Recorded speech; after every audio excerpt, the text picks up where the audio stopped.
Assalamualaikum warahmatullahi wabarakatuh. Alhamdulillahi wa kafa. Wassalatu wassalamu ala rasulillahil mustafa wa ala alihi wa sahbihi wa man wala, amma ba'd. Fa ya ibadallah, usi nafsi wa iyyakum bi taqwallahi faqad fazal muttaqun fala tamutunna illa wa antum muslimun. Wa qala ta'ala mudhakkiran bidzalika ya ayyuhalladzina amanu taqullaha haqqa tuqatih wa la tamutunna illa wa antum muslimun. Wa qala ya ayyuhan nasu ittaqu rabbakum alladzi khalaqakum min nafsin wahidah wa khalaqa minha zawjaha wa batha minhuma rijalan katsiran wa nisaa'a wattaqullaha alladzi tasaaluna bihi wal arham innallaha kana 'alaykum raqiba. Bapak dan Ibu sekalian, saudara-saudariku rahimani wa rahimakumullah, semoga Allah selalu memberikan rahmat, kemuliaan dan maghfirahnya dalam setiap aktivitas kehidupan kita. Mari kita awali pertemuan kita di duha ini dengan bersyukur kepada Allah Subhanahu wa taala dengan sebanyak-banyaknya. Alhamdulillah, saat sementara saudara kita barangkali masih sibuk dengan aktivitas dunianya, ada sebagian yang tengah berolahraga, sebagian yang tengah liburan. Subhanallah, kita syukuri nikmat ini. Allah memberikan kesempatan besar kepada kita dengan taufiknya diantarkan langsung kita ke rumah Allah ini untuk belajar sebagian dari tuntunan agamanya. Semoga Allah memberikan curahan rahmat dan karunia yang besar kepada kita semua tanpa kecuali.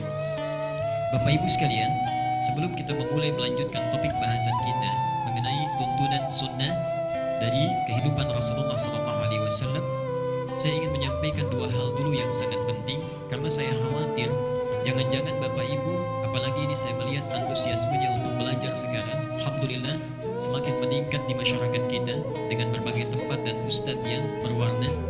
Mari kita dengar dulu kabar baiknya dari Rasulullah SAW. Perhatikan hadis Nabi tercantum di dalam Sahih Muslim, nomor hadis 1037. Ini sangat populer sekali disampaikan untuk memotivasi para penuntut ilmu, sekalipun barangkali kita tidak sering mendengar sumbernya dari mana. Hadis Muslim, riwayat Muslim nomor hadis 1037. Kalimatnya, "Man yuridillahu bihi khairan." Man yuridillahu bihi khairan. Siapa saja yang diinginkan oleh Allah untuk berubah menjadi orang yang baik. Siapa saja yang diinginkan oleh Allah untuk berubah menjadi orang yang baik, memiliki sifat-sifat kebaikan, yufaqihu fiddin. Maka tanda pertamanya, subhanallah, bukan ditingkatkan hartanya, dinaikkan kedudukannya, tapi dipahamkan ia mengenai urusan agamanya, diberikan taufik, dibimbing agar mau belajar tentang agamanya. Kata para ulama, hadis ini setidaknya menunjukkan kepada dua maksud. Maksud yang pertama, menunjukkan tanda-tanda kebaikan dari Allah dan Rasul-Nya. Jadi kalau Allah dan Rasul-Nya sudah menginginkan kita menjadi orang yang terbaik dalam pandangan keduanya, subhanallah, tandanya bukan diberikan harta yang berlimpah. Jadi mohon maaf kalau bapak misalnya mendapatkan harta yang cukup berlimpah, ibu di rumah juga demikian, rumah mewah, mobil bagus, ya, anak-anak sekolah di tempat yang baik, itu belum tentu menjadi tanda kebaikan kalau yufaqihu fiddin ini belum didapatkan, tidak paham tentang tuntunan agamanya. Apa gunanya harta yang sangat banyak luar biasa, tapi kita tidak bisa membedakan mana halal mana haram, mana yang harus dikerjakan, mana yang harus ditinggalkan. Bapak meningkat kedudukannya, pekerjaan bagus, promosinya meningkat, tapi kita nggak paham ini yang benar, ini yang salah, ini yang mesti dikerjakan, ini yang mesti ditinggalkan, ini sunnah yang mesti dipegang, ini bid'ah yang tidak boleh dikerjakan. Kalau ada dalam kehidupan kita, coba cek di rumah masing-masing. Pekerjaannya bagus, pendapatan besar, tapi sholat sulit, ya. Mengerjakan yang halal itu tidak mudah didapatkan, yang haram malah semakin mudah. Barangkali ada yang keliru dalam perjalanan hidup kita. Tapi subhanallah, kalau Allah sudah menginginkan seseorang menjadi baik, kata Nabi, yufaqihu fiddin, akan diberikan dia taufik, dorongan agar mau mempelajari tuntunan agamanya. Dia paham yang halal dengan yang haram, mengerti yang benar dengan yang salah, memegang yang sunnah, meninggalkan yang bid'ah. Apa kemudian yang kaitannya dengan pertemuan kita saat ini? Subhanallah, perhatikan. Saat kita dikumpulkan di tempat ini, sementara orang lain belum mendapatkan kesempatan ini, ada kuat sinyal, bagian kedua makna hadis ini, ada kuat sinyal yang bisa dibaca, Allah sudah menginginkan kita berubah menjadi orang yang baik. Jadi kalau bapak ibu sudah dipaksa dikumpulkan di sini, dihadirkan di sini, dan barangkali tidak dari tempat yang dekat. Ada yang datang mungkin dari jauh, ada yang datang beda tempat, beda kota, beda provinsi. Subhanallah, Allah sudah menginginkan kita menjadi orang yang baik. Kalau sudah dipaksa didudukan di sini, belum juga terbersit hati kita untuk berubah. Dengan cara apa lagi Allah mesti memaksa kita untuk berubah? Karena itu, untuk mendapatkan kebaikan ini, sifatnya tidak mudah. Ibu jangan berdiri di belakang, silakan diperluas saja. Kalau masih ada tempat, silakan diperluas. Al-Mujadilah, Quran surah 58 ayat yang ke-11. Bapak ibu yang bisa memperluas tempatnya, ya ayyuhalladzina amanu idza qila lakum tafassahu fil majalisi fafsahu yafsahillahu lakum. Silakan, saya tahan sebentar ya.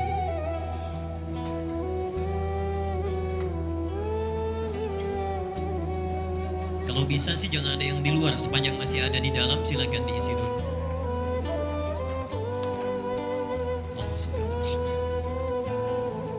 Baik.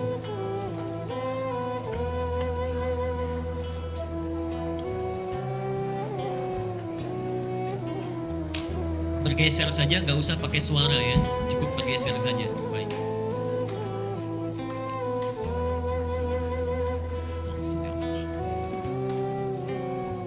Silakan. Allah berfirman, ya ayyuhalladzina amanu, wahai orang-orang yang beriman, idza qila lakum tafassahu fil majalisi, jika dikatakan kepada kita perluas majlis sepanjang masih ada tempatnya, fafsahu, berikan ruang untuk orang lain, yafsahillahu lakum, orang yang selalu memberi kesempatan ruang pada orang lain, maka Allah akan berikan ruang yang luas baginya.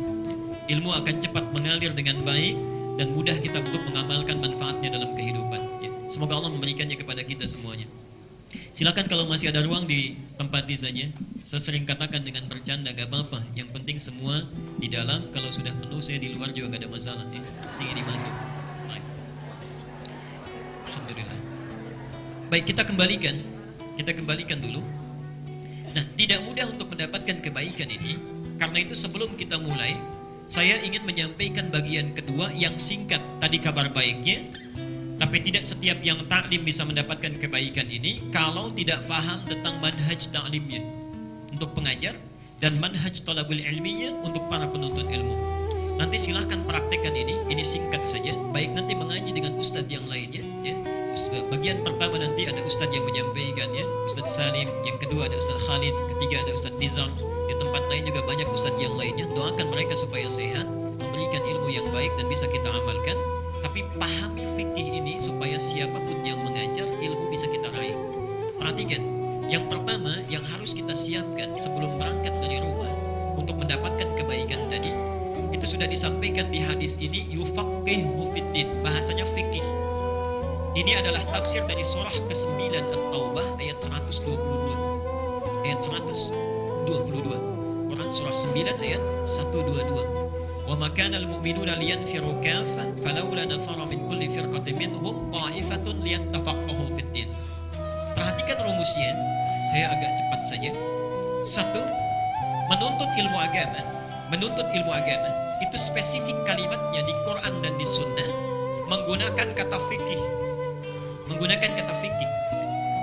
Bukan thalabul ilmi biasa lagi, tapi fikih. Fikih itu sederhananya artinya paham, mengerti. Jadi kalau Bapak Ibu mengaji dengan siapapun, mengikuti ta'lim, jangan sampai kita tinggalkan majlis ilmu kecuali memahami setiap ungkayan kalimatnya.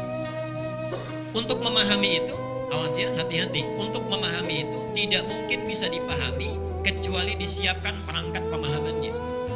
Ada perangkat tulisan yang bisa kita tulis. Sekarang lebih modern barangkali ada dengan rekaman dan sebagainya. Jadi kalau kita ingin maksimal belajarnya, siapkan dari rumah perangkatnya. Niatnya memang khusus untuk belajar. Buka kitabnya At-Tibyan fi Adab Hamalatil Quran karangan Imam An-Nawawi, ya. Ada di kitab pembahasan Adabul Muta'allim bab bagian paling bawah paragraf yang pertama di halaman ke-32, ya. Disebutkan di sana penuntut ilmu itu harus sudah siap sejak berangkat. An yajtaniba minal asbabi syaghilati 'anit tahsil, itu kalimatnya. Supaya para penuntut ilmu itu fokus dengan pembahasannya, dia tepikan dulu segala hal yang bisa memalingkan dia dari fokusnya. Jadi nggak ada ceritanya misalnya mohon maaf sudah hadir ya, kita masih sibuk dengan yang lainnya. Ada SMS jawab dulu, telepon kita terima dulu. Yang paling unik masih sempat bikin status, saya sedang belajar ya. Jadi sudah fokus, siapkan perangkatnya. Ingat kata Imam Ali karamallahu wajah, ilmu itu seperti unta yang liar. Kalau tidak diikat, cepat dia hilangnya. Ya, cepat dia hilangnya. Jadi siapkan catatan kita, siap untuk dibawa. Ini bagian yang pertama. Yang kedua, saat akan berangkat, perhatikan perintah Qur'annya langsung. Bahkan ditafsir di hadis Nabi, hampir mengawali setiap pembahasan kitab fikih. Ya. Dan bahkan setiap kitab umumnya. Di Al-Bukhari ada di hadis nomor pertama. Kitab hadis pilihan Al-Arba'in An-Nawawiyah ditempatkan di hadis pertama. Innamal a'malu binniyat. Semua pekerjaan itu bergantung pada niatnya. Kalau diniatkan karena Allah, ikhlas menjadi amal saleh.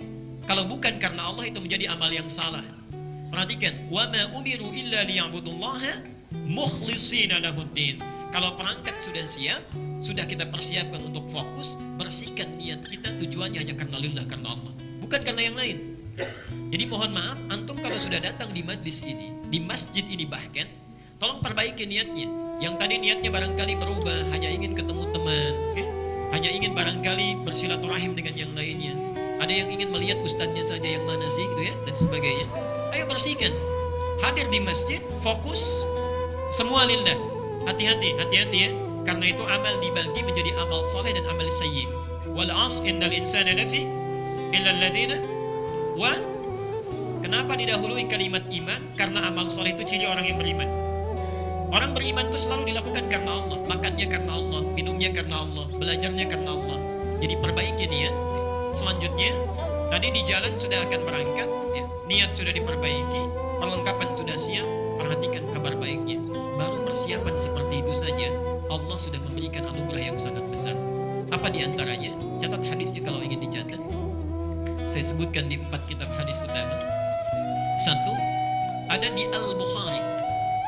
Al-Bukhari, bukan Bukhari ya, tapi Al-Bukhari. Ingat betul ini, bukan Bukhari tapi Al-Bukhari. Nama aslinya bukan Bukhari, nama aslinya Muhammad. Punya bapak namanya Ismail, punya kakek namanya Ibrahim, punya kakek buyut namanya Al-Mughirah, punya eyang buyut namanya Al-Bardazbah, tinggal di kecamatan Ja'fi, kemudian Kabupaten Bukhara, Provinsi Khurasan, sekarang negaranya Uzbekistan.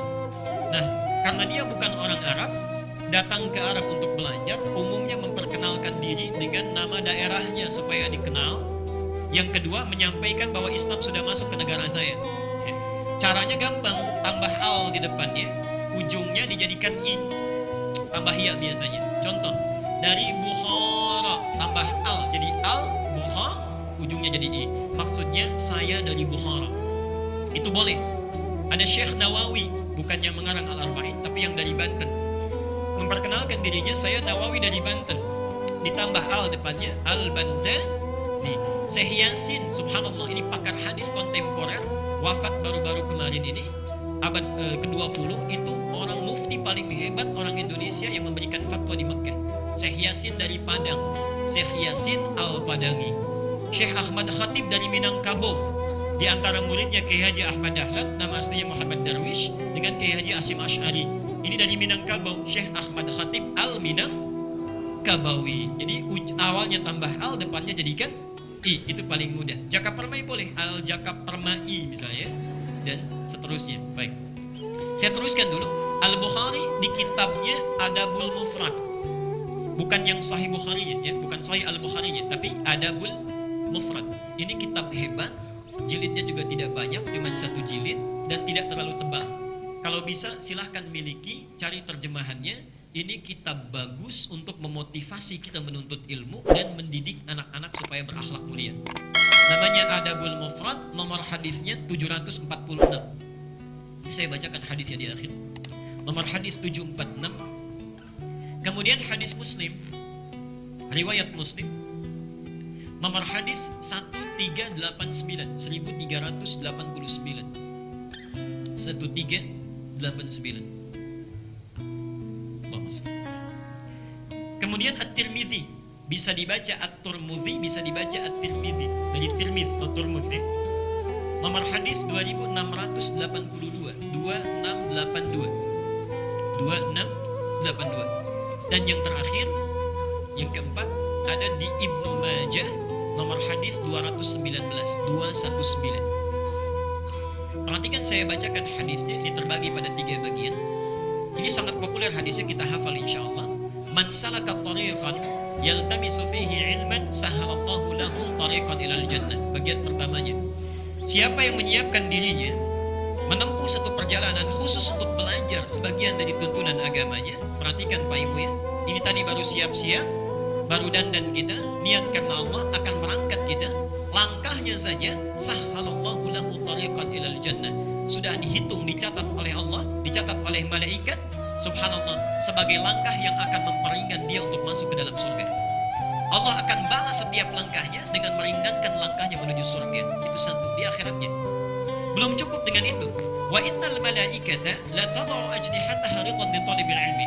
Dan kalaulah para penuntut ilmu itu tahu, setiap dia sudah mulai melangkah keluar dari tempat dia tinggal, sampai ke majlis ilmu, sampai pulang lagi, itu malaikat membentangkan sayapnya memberikan ridha kepada para penuntut ilmu. Di antara makna ridha itu adalah memohonkan ampunan kepada Allah bagi para penuntut ilmu. Subhanallah. Dimohon, saya mohon dengan sangat, Bapak Ibu itu dari mulai berangkat itu ada peluang untuk diampuni segala dosa kita. Kenapa kita tidak manfaatkan nikmat ini? Berangkat kita perbanyak istighfar, daripada kita lihat ini dikomentari, lihat itu dibicarakan.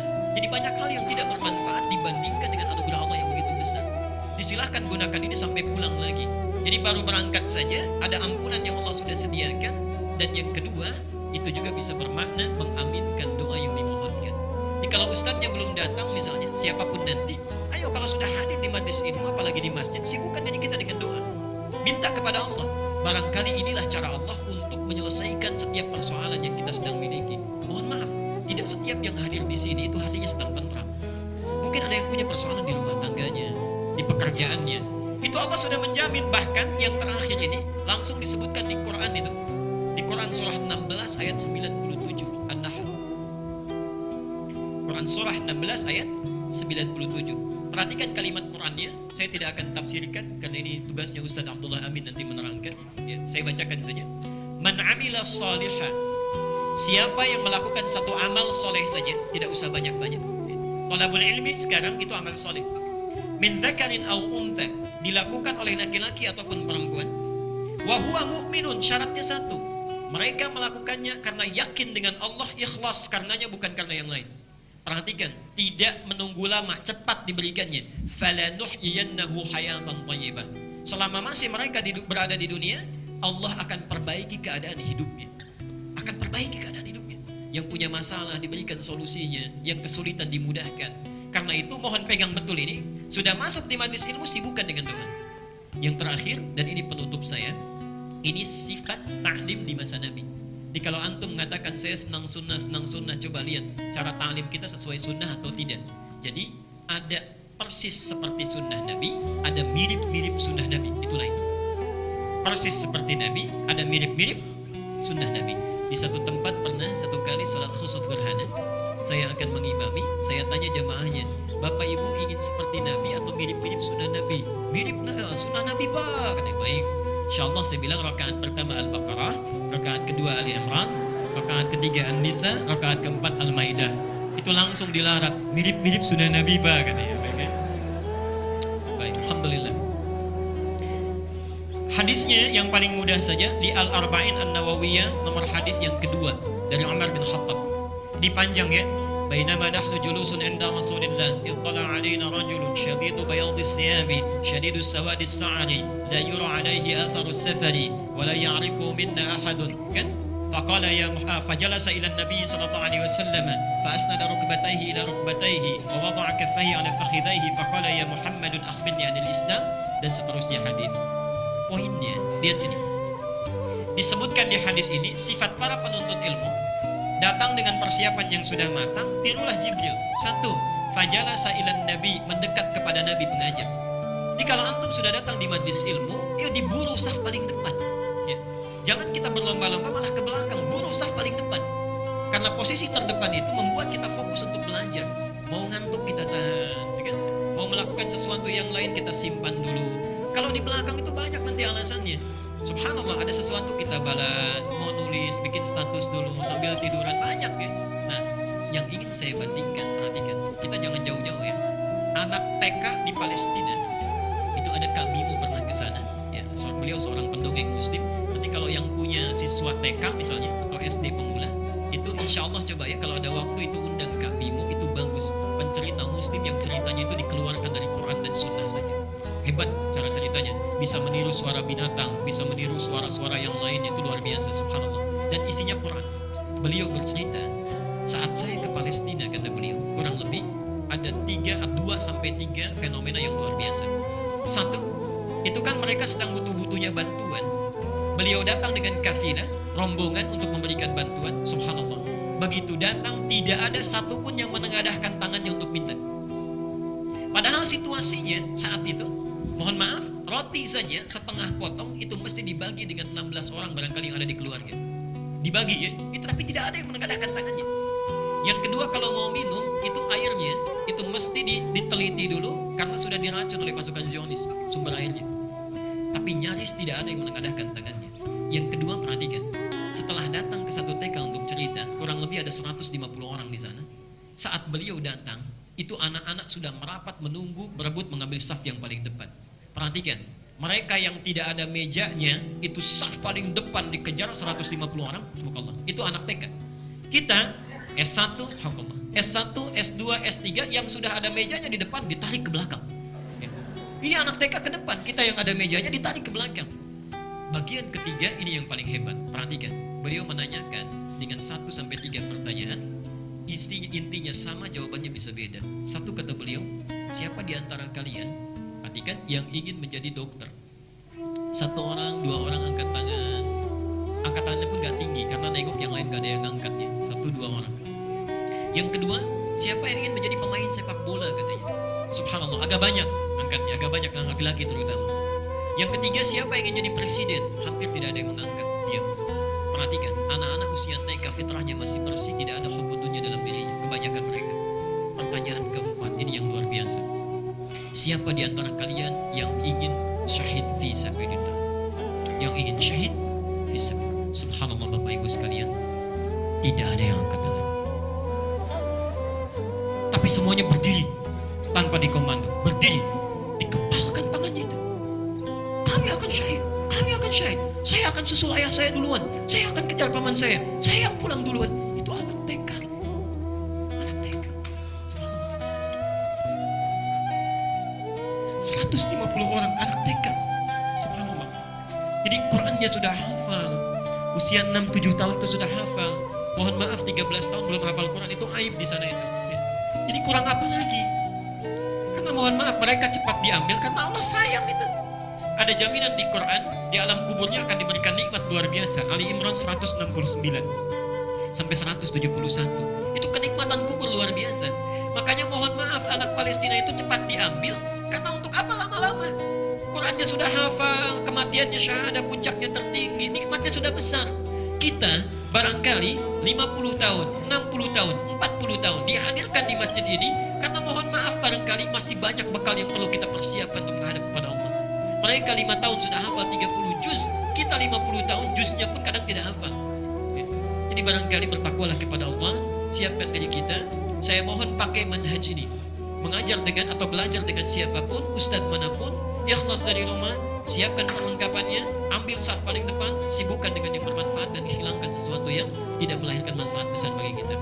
Insya Allah kajian kita hari ini kajian yang sangat luar biasa temanya, dan bisa memberikan keberkahan kepada kita insya Allah kalau dipraktikkan, yaitu tuntunan sunnah atau pedoman hidup Islami dari Nabi SAW. Kita sudah pernah belajar bahasan ini akan membahas sunnah Nabi dari mulai bangun tidur sampai dengan tidur kembali. Kita punya cita-cita tidak pernah melihat Nabi, beriman kepada Nabi, walaupun tidak bersama Nabi hari ini, esok lusa kita berharap dengan belajar sunnahnya ini kita akan bersama Nabi SAW.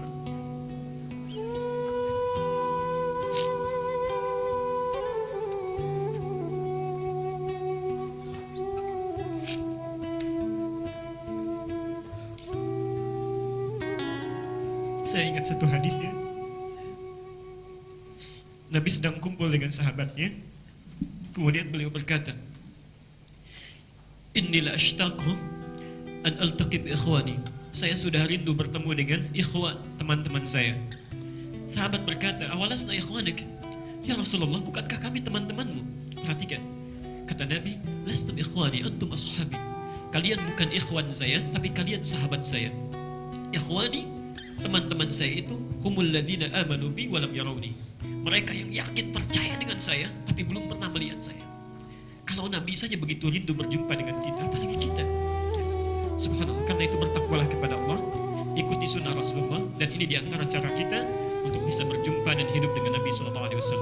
Beliau sudah mengatakan di hadis lain riwayat At-Tirmidzi, man ahabba sunnati faqad ahabbani. Siapa yang mencintai sunnahku, sungguh dia telah mencintaiku. Wa man ahabbani kana ma'i fil jannah. Dan siapa yang mencintaiku pasti bersamaku hidupnya di surga. Pasti bersamaku. Jadi mari kita perbaiki bangun tidur sesuai sunnah Nabi, ke toilet sesuai sunnah Nabi, makan kita seperti sunnah Nabi, sholat kita seperti sunnah Nabi. Dengan itu mudah-mudahan tidak berjumpa di dunia, tapi bisa tidak terpisahkan di surga bersama Rasulullah SAW.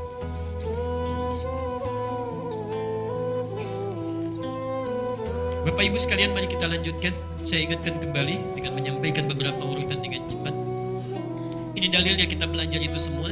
Laqad kana lakum fi Rasulillahi uswatun hasanah liman kana yarjullaha wal yawmal akhir wa dzakarallaha katsiran. Dan sungguh pada diri Rasulullah terdapat uswah.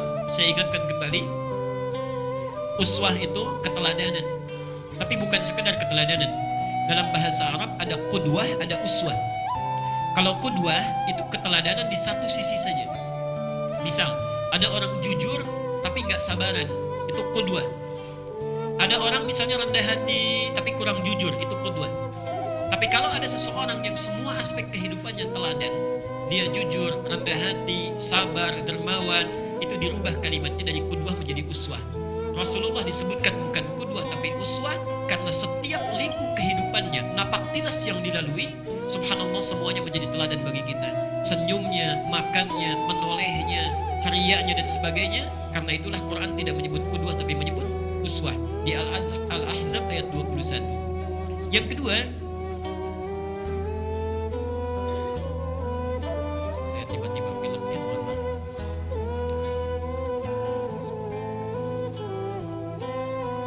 Uswah. Saya pernah sampaikan ini untuk mengingatkan saja. Dalam riwayat Al-Quran di ilmu qiraat, ini kalimat uswah bisa dibaca dengan dua cara. Kalau Bapak Ibu belajar riwayat Qalun dari Nafi' atau Warsh, itu dibacanya bukan uswah tapi iswah, i di bawah. Kalau uswah harakatnya di atas atau di bawah? Di atas. Tinggi atau rendah? Tinggi, karena itu rafa. Rafa itu tinggi ya, tinggi, besar, high. Kalau di bawah, kasrah di atas di bawah. Bawah. Tinggi atau rendah? Rendah. Karena itu kasrah itu nama lainnya khafat. Khafat itu rendah, kecil. Kenapa ini bisa dibaca dengan dua cara, uswah dan iswah? Ingin mengesankan kepada kita, subhanallah, Rasulullah itu jangankan yang tinggi-tinggi akhlaknya, yang kecil-kecilnya pun bisa diteladani. Jangankan tentang kepemimpinannya, seorang kepemimpinan di rumah tangganya, di masyarakatnya, senyumnya pun jadi teladan. Cara berjalannya pun jadi teladan, menolehnya pun jadi teladan. Karena yang kecil pun sudah bisa diteladani, apalagi yang besarnya, maka ayat Qur'annya bisa dibaca dengan uswah atau dengan iswah. Dua-duanya tepat. Bagaimana kemudian kita mencoba untuk mempelajarinya, meneladani segala sifat dan perilaku Rasulullah dari yang kecil sampai yang besar. Itulah aspek kajian kita. Kita sudah belajar dari sebelumnya. Tolong diingat lagi dari mulai bangun tidur ya, dilihat sejenak ke sini untuk mengingatkan bagi yang baru bergabung. Sunnah nabinya, saat bangun tidur tidak langsung bangun, tidak langsung ke toilet, tapi dilakukan 4 hal utama, terutama kurang lebih. 1, duduk sejenak. Jadi bangun kita duduk dulu. Kemudian mengusap atau menghilangkan bekas ngantuk kita sebagiannya. Setelah selesai baru kita berdoa bangun tidur. Alhamdulillahilladzi ahyana ba'dama amatana wa ilaihi. Saya sudah tafsirkan ini dengan terperinci. Yang terlewat silahkan lihat di tayangan sebelumnya. Kemudian yang terakhir, yang keempat, ini saya sekarang zero tolerance karena sudah lebih dari 5 bulan harus hafal ya. Membaca 10 ayat terakhir di surah Ali Imran ya. Jadi duduk dulu, mengusap, menghilangkan bekas kantuk, membaca doa, bangun tidur, kemudian baca 10 ayat terakhir surah Ali Imran. Sudah hafal insyaallah? Insyaallah, baik, alhamdulillah. Masih ada yang senyum. Yang kedua kemudian mulai menuju kamar mandi atau toilet. Lihat amalannya, mencuci kedua telapak tangan, ini sudah saya terangkan, mengingatkan saja. Kemudian bersiwak, atau menyikat gigi, berwudu dengan sempurna.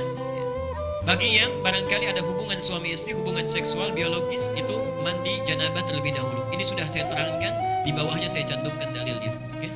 Kemudian selanjutnya, baik, menunaikan tahajud. Jadi kalau ada tahajud ini artinya tidurnya cepat, lebih awal tidur, bangun pun lebih awal. Jadi kalau Bapak Ibu ingin ikut sunnah Nabi, bukan kesiangan, ya. Kadang-kadang tertukar, jangankan tahajud, adzan subuh jam 4:05, kita bangun jam 5:04 misalnya. Nah, itu belum sunnah Nabi, ya. Itu baru ingin seperti Nabi. Kemudian menunaikan tahajud saya sudah pernah sampaikan, sudah kita bahas, ya. Dari mulai itu sunnah terbaik, saya terangkan keistimewaannya, itu sudah disampaikan. Sifat tahajud Nabinya sudah saya terangkan. Kata Aisyah, jangan tanya bagus dan panjangnya, ya.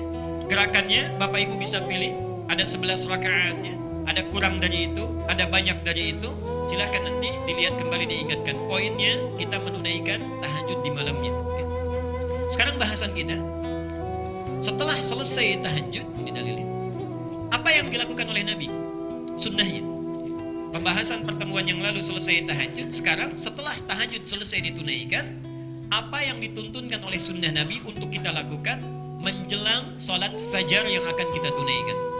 Baik, saya akan tuliskan sejenak, membagi waktu di malam hari supaya ada gambaran kepada kita.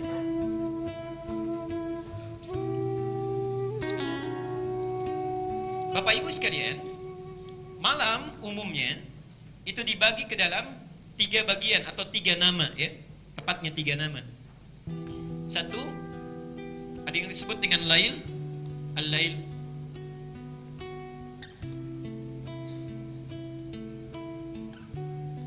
Inna fi khalqis samawati wal ardi wa ikhtilafi, baik, laili wan nahar. Lail itu malam, nahar itu siang. Misal di Ali Imran ayat 190, di situ tersebut nama lail. Kalau disebutkan lail, itu artinya malam, fase yang membentang dari ba'da isya sampai menjelang fajar. Ba'da isya sampai menjelang fajar, sampai menjelang fajar. Ini disebut lail. Jadi kalau ada Bapak Ibu bangun pada saat ini, tidak tidur dulu, misal ba'da isya kita sholat, atau Bapak sedang menonton acara, atau Ibu pulang dari satu kota, tiba di rumah malam misalnya jam 1, ingin sholat, nah itu bukan sholat tahajud. Sholat bangun itu namanya qiyam, karena dilakukan di waktu lail disebut qiyamul lail. Ya? Qiyam al-lail. Di satu. Di sholat di malam hari yang dilakukan tanpa tidur dulu, umumnya disebut dengan qiyamul lail. Nah, kalau kita kemudian tidur terlebih dahulu, bangun di sebagian malamnya, misal dari isya sampai fajar, kita bangun misalnya 2:30. 2:30 kita bangun, 02.30. Itu sebagian dari malam, ya. Nah, sebagian dari malam itu, kalau sebagian bahasa Arabnya disambung dengan lail, itu menggunakan min biasanya. Minal lail. Minal lail itu banyak, ya. Minal lail itu ada yang bangun dulu, ada yang tidur dulu kemudian bangun, ada yang tidak tidur tapi bangun kemudian di malam harinya karena alasan tertentu. Kalau kita bangun sebagian malamnya karena tidur dulu, maka waktu yang muncul itu disebut dengan tahajud. Tahajud. Ibadahnya disebut dengan tahajud. Okay. Quran surah 17 ayat 79. Wa minal laili. Nah, dan dari sementara malam, artinya tidur dulu, sebagian malamnya kita bangun, min fatahajjad bihi. Tunaikan tahajud. Jelas sampai sini? Baik. Jadi tahajud itu adalah waktu yang muncul di pertengahan malam setelah kita tidur terlebih dahulu. Jelas poinnya? Baik. Ini satu disebut lail, kedua disebut ini tahajud, ibadahnya tahajud, ibadahnya tahajud.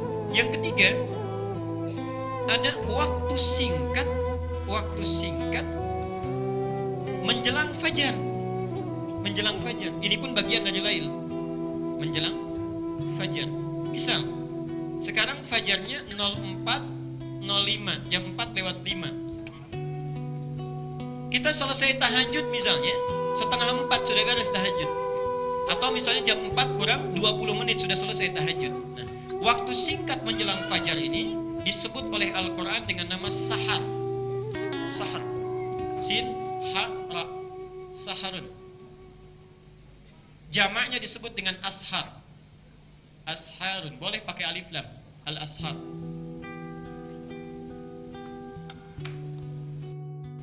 Waktunya disebut sahar. Jamaknya adalah ashar. Ya. Kurang lebih barangkali 20-30 menit menjelang fajar. Ya. Masuk pada kategori ini.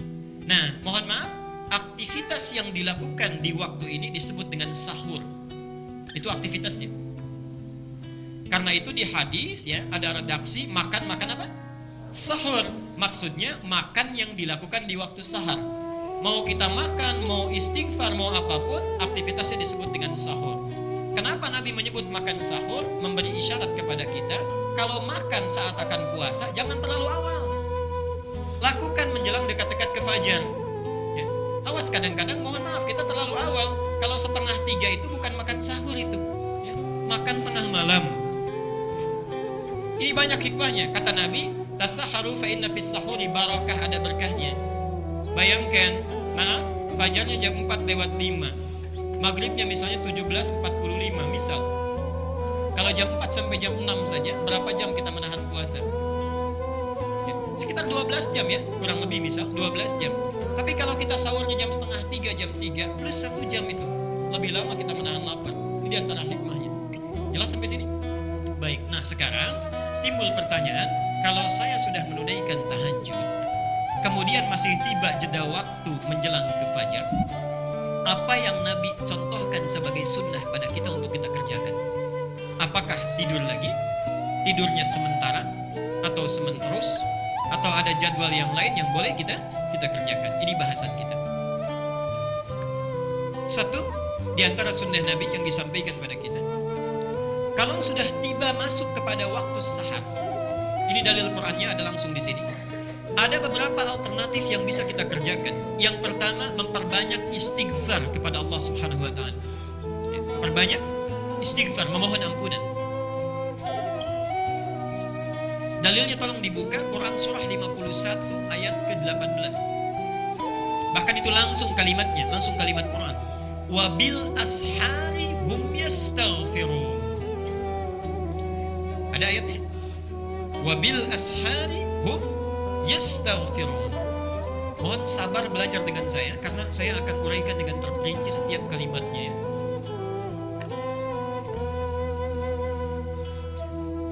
Perhatikan sini. Satu, di situ ayatnya diawali dengan kata waw. Wabil ashari hum yastaghfirun. Waw, kemudian ba. Hebatnya bahasa Al-Quran tidak menggunakan fa, tapi ba. Padahal Allah bisa mengatakan wafil asharihum yastaghfirun, tapi dirubah dari fa menjadi ba. Wabil asharihum yastaghfirun. Saya tuliskan sini. Ashar hum yastaghfirun.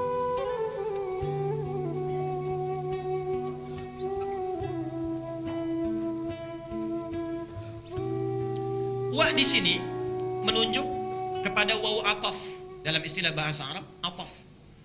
Ataf itu huruf yang mengikatkan satu hukum atau menyandingkan ya, suatu keadaan tertentu atau pekerjaan dengan hukum dan pekerjaan sebelumnya ya, dengan hukum dan pekerjaan sebelumnya. Saya jelaskan. Ketika Allah mengawali ayat 18 dengan waw ini, Allah ingin menjelaskan bahwa istighfar ini sebetulnya satu rangkaian dengan ibadah sebelumnya. Sebelum ayat ini disampaikan, ada ibadah yang dilakukan. Setelah ibadah itu selesai, disambung dengan yang ini. Seakan-akan ingin menyampaikan, kalau ibadah yang sebelumnya itu ingin sempurna, sandingkan dengan yang ini. Apa ibadah sebelumnya? Subhanallah, hikmahnya itulah tahajud. Itulah tahajud. Tolong dibaca dari ayat 15-nya. Saya langsung sampaikan. Innal muttaqina fi jannatin wa 'uyun. Di antara orang takwa itu ada yang tempat tinggalnya di surga, langsung di taman surga. Taman surga.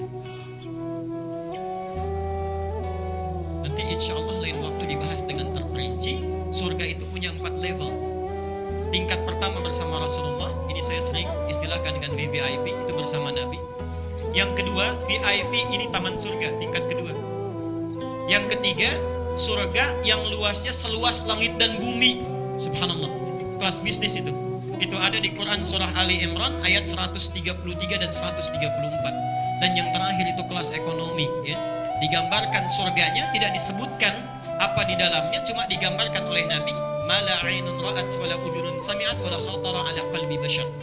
Itu ada di kitab As-Siyam nomor hadis yang pertama. Sekarang lihat, apa keunggulan taman surga? Yang masuk ke sini, kalau di surga biasa, itu kalau ingin sesuatu yang melayani pelayan surga, namanya wildanun mukhalladun. Wildan itu jamak dari kata walad. Wildan, jamaknya walad. Walad itu nama umum bagi anak-anak, mencakup laki-laki dan perempuan. Di sini ditafsirkan oleh ulama, kalau bapak misalnya yang minta, laki-laki yang minta, subhanallah, ada yang melayani bidadari surga. Cantiknya luar biasa, keindahannya luar biasa, dan sudah tidak ada nafsu di situ, karena tugasnya untuk nikmat saja, nggak ada ibadah. Ibu juga begitu, begitu ingin sesuatu, yang datang pangeran surga, datang wildanun mukhalladun di Quran. Ingin minum saja, bi aqwabi wa abarika wa ka'sin min ma'in. Datang bawa gelas dengan senyum yang sangat memesona, yang terbuat dari kemilau emas mutiara yang sangat berkilauan, belum pernah dilihat di bumi, didengar oleh telinga, dan terlintas dalam pikiran kita. Saking indahnya, ini baru kelas ekonomi yang biasa.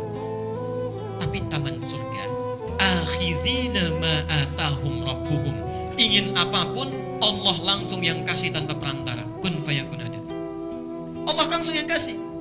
Bahkan ada orang, ini unik ini kisahnya. Orang ini orang sederhana, tapi ingin sekali masuk ke sini.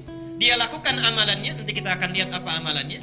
Orang ini orang biasa, bukan orang yang kaya, kadang-kadang kekurangan dalam hidupnya, tapi ditunggangi ayat ini, amalannya kemudian dilakukan. Subhanallah, muncul Al-Baqarah ayat 25. Wa basyiril ladzina amanu wa 'amilus shalihati anna lahum jannatin tajri min tahtiha. Masuk dia ke taman surga, banyak mengalir sungai-sungai di bawahnya dan indahnya luar biasa. Tapi yang menarik, perhatikan, kullama ruziqu min rizqan, setiap kali diberikan rizki, qalu hadzal ladzi ruziqna min qablu wa utubihi mutasyabiha. Ini kan dulu yang saya inginkan. Kok mirip betul ya? Saya ilustrasikan, misal mau ke sini, lihat di situ ada orang jualan ayam goreng. Mau beli, nggak sempat beli dan nggak punya ya, uang untuk membelinya. Masuk ke masjid ini, misal meninggal, masuk taman surga, begitu terfikir, celing, sudah ada. Mirip ya seperti dulu yang diinginkan. Itu taman surga, dan tanpa perantara, Allah langsung yang memberikan. Mudah-mudahan kita bisa masuk ke dalamnya. Tidak cukup dengan amin, tapi kita lihat dulu amalannya apa. Yuk, kita lihat, tunggangi amalannya baru amin. Baik? Apa amalannya? Kanu qabla dzalika muhsinin, saat di dunianya penghuni taman surga itu orang-orang baik. Apa amalannya? Kanu qalilan minal laili ma yahja'un. Orang-orang ini qalilan, sedikit sekali, ma yahja'un, tidurnya sedikit tidur. Subhanallah. Ini sudah senyum-senyum nih, pertanda ada situasi yang tidak menentu. Memang tipis bedanya, ini sedikit tidur, ini sedikit-sedikit. Lihat sini. Qalilan minal laili ma yahja'un. Ayat ini bisa dibaca dengan dua waqaf. Bisa berhenti di kanu qalila. Artinya penghuni ini nggak banyak. Kalau kita baca berhenti waqaf jadi qalila, penghuninya nggak banyak, kalangan elit ini, sedikit. Minal laili ma yahja'un. Amalannya ini. Tapi kalau kita teruskan, peluang lebih lebar. Kanu qalilan minal laili ma yahja'un. Mereka itu kanu, amalannya qalilan minal laili ma yahja'un, sedikit tidurnya, banyak tahajudnya. Tidak cukup dengan tahajud. Wa, karena itu menggunakan wa. Wa bil ashari hum yastaghfirun. Selesai menunaikan tahajud, tenang sebentar, lihat hebatnya. Tidak menggunakan fa tapi menggunakan waw. Wa. Itu artinya nggak ada jeda. Ya, fabil ashari, fa artinya selesai tahajud langsung istighfar. Ini tidak. Kenapa menggunakan waw? Karena barangkali setelah dia tahajud ingin rehat sebentar, ingin tenangkan diri dulu, ingin membaca doa yang lain, baru kemudian menggunakan wa. Karena itu hurufnya wawu harfu atfin ma'ahaddin, huruf ataf yang memberikan jeda, bisa 5 menit, bisa 3 menit, bisa 7 menit, karena itu menggunakan wawu. Kemudian ba, wabil ashari, tidak pakai fa. Kalau menggunakan fa, itu artinya istighfar saja biasa. Tapi kalau menggunakan ba itu harful ilsaq yang melekatkan, mendekatkan sesuatu kepada kita. Jadi orang ini membaca istighfarnya bukan di lisan saja, tapi dihadirkan makna istighfar ke dalam dirinya, dirasakan, dosanya dipahami, diingat-ingat betul. Karena itu menggunakan ba, itu bukan istighfar biasa. Jadi kalau Bapak Ibu ada isyarat di ayat ini, kalau kita ingin mendekat kepada Allah, jangan cuma banyak kuantitasnya disebutkan, subhanallah, subhanallah, alhamdulillah, Allahu akbar. Tidak. Yang diinginkan setiap disebutkan, pahami maknanya. Kemudian ukur ke dalam diri kita. Dosa, berapa banyak dosa yang sudah kita kumpulkan. Perhatikan indahnya Allah, nanti saya sebutkan hadis kuncinya. Ini di sini dulu ya. Ba. Jadi, kita membaca istighfar itu, kenapa menggunakan huruf ba, harful ilsaq? Ada isyarat, jangan cuma dibaca, tapi hadirkan maknanya ke dalam diri kita. Kenapa ini penting? Al-Muzammil ayat yang ke-6. Okay? Inna nasyi'atal laili hiya asyaddu wat'aw wa aqwamu qila. Karena kalimat-kalimat yang diucapkan di pertengahan malam, di penghujungnya, itu lebih menyentuh ke dalam hati. Siang-siang istighfar beda dengan istighfar sebelum subuh. Itu lain suasananya. Tenang, sejuk, okay? Ada kontemplasi yang tenang. Subhanallah. Teruskan. Ini sudah ashar. Tadi ashar itu bentuknya jama' atau tunggal? Jama', tunggalnya ini sahar. Ini singularnya tunggal, ini jamaknya plural. Ini menunjuk pesan bahwa orang ini istighfarnya tidak cuma 1 kalimat, 2 kalimat, bukan 1 detik, 2 detik, bukan 1 menit, 2 menit, tapi seakan-akan mengisi waktu luangnya setelah tahajud, memaksimalkan ini sampai tiba fajarnya. Banyak istighfarnya, banyak, karena dia merasa dosanya pun tidak sedikit. Saya mohon maaf ini dari bangun tidur sampai hari ini jam 9 kurang ini, ada tidak di antara kita yang tidak berdosa? Pasti ada itu, pasti ada. Minimal pikiran kita sudah keliru. Kadang-kadang taklim saja, keluar dari taklim bisa membawa dosa itu, bisa. Minimal ustadznya yang dibicarakan, itu ya. Baik. Jadi ketika kita bangun, kenapa tidak menggunakan sahar? Artinya kalau masih ada peluang waktu sebelum fajar, ayo maksimalkan dengan istighfar. Jangan tunda waktu ini dibuang untuk yang tidak bermanfaat. Ayo ingat dosa kita, kumpulkan. Kemudian hum yastaghfirun. Kalimatnya menggunakan kata al-ghafar. Yastaghfirun. Perhatikan sini. Dan mereka pada saat di waktu sahar menjelang fajar memperbanyak istighfar kepada Allah. Sifat kesalahan manusia itu umumnya ada 4 sifat. Ada 4 sifat. 1. Kesalahan yang belum tentu mengandung dosa. Dia salah tapi belum tentu berdosa. Belum tentu. Itu disebut dengan khata. Khata'un. Jamaknya kalau salahnya banyak khataya. Khataya. Misal, jadwal ta'lim jam 8. Saya datang jam 8 lewat 5. Salah tidak? Salah. Dosa tidak? Belum tentu. Kalau di jalan macet mau bilang apa lagi? Ya? Misal ya. Jadi kesalahan belum tentu mengandung dosa, itu khataya. Diturunkan sifat Allah untuk memaafkan kesalahan ini sekalipun belum ada dosanya. Namanya al-afwu. Al-afwu. Kesalahan ini bisa muncul, mohon maaf ya, karena lupa atau karena salah ya. Ada lupa, ada salah. Yang kedua, kalau ada orang berdosa, ya, salah kemudian dosa, tapi kadar dosanya masih kecil, masih ringan, ya, masih ringan. Dengan istighfar dia bisa hilang. Oke. Dengan sholat bisa dihapuskan. Itu disebut dengan dzambun. Dzambun. Dzal nun ba. Kalau masih sedikit. Diturunkan sifat Allah yang mengampuni ini dosa dengan kadar yang ringan. Namanya ghafir. Bukan di surat Al-Ghafir atau Al-Mu'min. Ghafiriz dzambi wa qabilit taubi. Ghafir. Yang kedua, subhanallah, dosanya agak banyak ini. Sudah salah, kemudian berdosa. Mohon maaf, Pak. Salah, berdosa, dosanya agak banyak. berubah namanya menjadi dzunubun. Dzambun jadi dzunubun.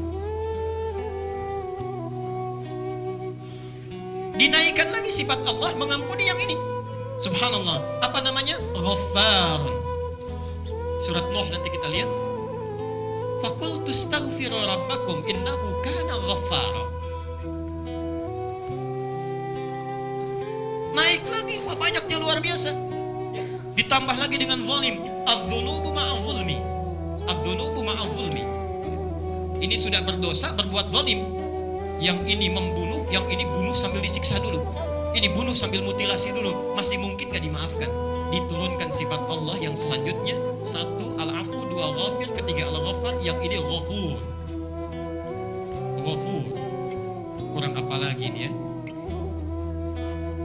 Yang terakhir, ada orang dosanya, kalau ini memang dosa besar misalnya, besar tapi 1 atau 2 dosa. Yang terakhir ini kompleks, banyak sekali dosanya. Kalau yang ini cuman bohong saja misal, yang ini meninggalkan sholat, yang ini mabuk-mabukan, yang ini membunuh, yang ini yang terakhir diborong semuanya. Itu bahasanya israf. Israf. Perhatikan, pada orang yang israf dalam dosa, banyak sekali dosanya, itu Allah panggil dengan kalimat sayang supaya mau untuk bertobat kembali kepadanya. Diturunkan sifatnya. Di sini ada sifat Allah yang memberikan ampunan kepada orang-orang seperti ini. Ghafurun ditambah rahim. Sifat rahmatnya langsung diberikan, bukan yang ini lagi. Sifatnya disebut dengan rahmat, Allah yang mengampuni disebut dengan rahim. Perhatikan Quran surah 39 Az-Zumar ayat 53. Qul ya ibadiyalladzina asrafu ala anfusihim. Muhammad, coba katakan pada hamba-hambaku yang mungkin mereka banyak dosanya tak terlukiskan. Selama masih ada kesempatan, nyawanya belum ditenggorokan, la taqnatu min rahmatillah. Ayo, jangan putus asa dari rahmat Allah. Perhatikan sini, salah sedikit sudah dimaafkan, dosa dikit mau diampuni, bertambah ada ampunannya, banyak ada juga ampunannya, banyak sekalipun ada ampunannya. Kalau dengan semua ini belum juga tersentuh untuk mau bertobat, dengan cara apa lagi Allah mesti mengampuni?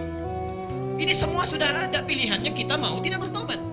Setiap malam, subhanallah, saking sayangnya Allah pada kita, nanti saya akan bacakan hadis kuncinya. Itu menunggu ya, turun ke langit dunia, menawarkan 3 hal pada hambanya. Duhai hambaku, siapa yang ingin rahmatku aku berikan, yang meminta aku kabulkan, yang ingin memohon ampunan aku ampuni sekarang. Itu tiap malam. Bahkan menjelang subuh masih dipanggil, hayya 'alal falah, as-salatu khairum minan naum. Ayo cepat sini, salat lebih baik daripada tidur. Setan nutup pakai bantal, tidur lebih enak, gitu kan? Nah sekarang saat kita bangun itu setelah tahajud, tiba di waktu sahar, coba renungkan selama hidup sampai malam itu, dari mulai balik gitu ya, kesalahan apa yang kita perbuat walaupun belum ada dosanya. Ingat, jangan sekarang saja, dulu waktu sama orang tua, sama ibu apa yang dilakukan, atau ibu kepada anak-anak. Nah jangan nangis ya waktu kecil itu si anak, nanti kalau nggak nangis ibu belikan permen 1 truk. Bisa. Ada yang seperti itu. Nanti diberikan mobil-mobilan dengan pabriknya, misal. Memang nggak ada dosanya karena nggak niat, tapi salah. Ayo khata. Coba ibu dalam sehari dosa apa terhadap Allah melalui suami yang dilakukan. Bapak begitu sebaliknya terhadap ibu. Kepada anak-anak kita diingat-ingat, betul dirasakan, betul. Subhanallah. Turun Al-Baqarah ayat 286, itu yang paling hebat. La yukallifullahu nafsan. Allah tidak mungkin kasih beban orang hidup melebihi kemampuannya, sesuai dengan kadar hidupnya. Lahama, orang sudah punya bekal, silahkan jadikan ibadah. Pakainya lam, hebat sekali. Lam itu pemberian yang sangat lembut, indah. Laha, kalau orang ini mau berbuat baik, maka sahabat dari perbuatan baiknya akan diberikan pahala yang melimpah. Laha. Tapi kalau orang ini melenceng, memilih melakukan perbuatan maksiat, dirubah dari ala menjadi dari la menjadi ala. Jadi sulit, maaf. La dengan ala, panjang mana hurufnya? La atau ala? Ingat, kalimat ala itu juga menunjuk kepada beban. Kenapa di sini menggunakan kalimat ala? Seakan-akan memberi isyarat, memang maksiat itu awal dilakukan mudah. Tapi kalau sudah dilakukan seakan-akan ringan, setelah itu jadi beban itu, kepikiran, merasa bersalah dan sebagainya. Karena itu kalimatnya menggunakan ala. Wa 'alaiha maktasabat, bukan kasabat lagi, tapi subhanallah. Lihat indahnya Allah. Paham bahwa manusia itu tidak ada yang sempurna, pasti banyak yang maktasabat. Untuk meringankan beban kita, diturunkan kalimat setelahnya, Rabbana la tu'akhidna in nasina khata. Prakteknya Al-Bukhari nomor hadis yang ke-711 dibaca dalam setiap kali salat. Bacaan doa iftitah kita, Allahumma ba'id baini wa baina khataaya kama ba'adta baina. Subhanallah, itulah rahasianya kenapa kita baca iftitah, membaca Allahumma ba'id. Allah meminta kepada Allah, ya Allah, hapuskan dosa saya walaupun kesalahan yang tidak ada dosanya. Muncul hadis, salat yang satu dengan yang lainnya menghapuskan dosa-dosa yang telah dilakukan pada saat itu. Kalau bacanya paham. Kalau sedang salat yang dibaca Allahumma ba'id, pikirannya kearisan, itu gak akan dapat.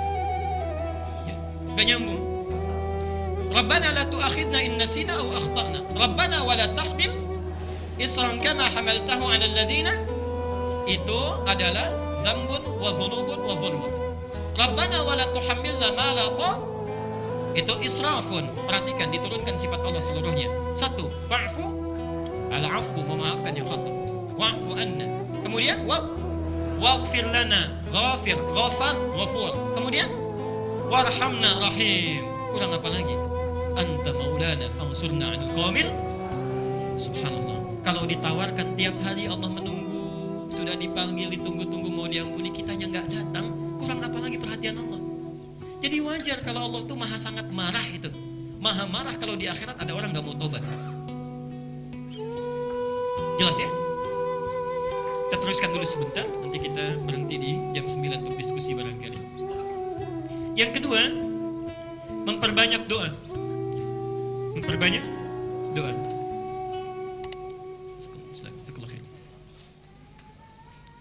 Jadi kita selesai menunaikan tahajud, ada jeda waktu sampai menunggu fajar, ya. Subhanallah, manfaatkan dengan perbanyak istighfar, satu itu. Yang kedua, kalau masih misalnya kita cukup dengan istighfar, alhamdulillah, hati sudah tentram, sudah meminta, ayo sibukkan dengan doa. Sibukkan dengan doa.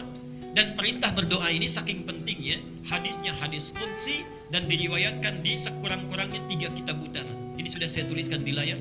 Di Al-Bukhari nomor hadis 1145, bisa kita lihat. Di Muslim nomor hadis 758 dan di Abu Daud nomor hadis 1315. Jangan khawatir yang membawa flash disk, nanti saya berikan, silahkan saja mau di copy, saya tidak punya hak cipta. Silahkan ambil, baca, sampaikan pada keluarga sehingga ibadah kita bisa sempurna dan bersama-sama dilakukan. Lihat hadisnya. Lihat hadisnya tadi yang saya bacakan sebagiannya. Yanzilu Rabbuna tabaraka wa ta'ala. Ini hadis qudsi. Kata Rasulullah sallallahu alaihi wasallam, Allah Subhanahu wa taala kalimatnya menggunakan Rabb, yanzilu Rabbuna. Ya, pelan-pelan ya. Ada nazala, ada habata. Ada nazala, ada habata, itu lain. Baca Al-Baqarah 38, maaf.